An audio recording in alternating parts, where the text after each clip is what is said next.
ಏಯ್, ನಾನ್ ಯಾರ್ ಗೊತ್ತಾ? ಆರ್ಯ. ಆ ಯಾಜಿ. ನೀನಾಗೆ ಬಂದೆ ಇಲ್ಲಿಗೆ? ಬಾಯಿ ಮುಚ್ಕೊಂಡಿದ್ರೆ ಸರಿ. ಈಗ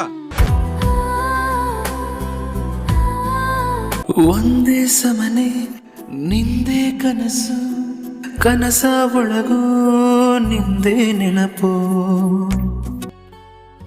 ಅವತ್ ನಾನ್ ನಿನ್ನನ್ ಸತಾಯಿಸ್ದೆ ಅಂತ ಇವತ್ ನೀನ್ ನನ್ನನ್ ಸತಾಯಿಸ್ತಾ ಇದ್ಯಾ?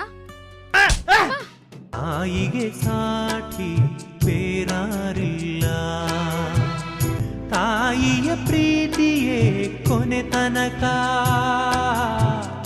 ಅಮ್ಮನ ಮಮತೆಯೇ ಕಡೆ ತನಕ. ತಾಯಿಗೆ ಸಾಟಿ ಬೇರಾರಿಲ್ಲ.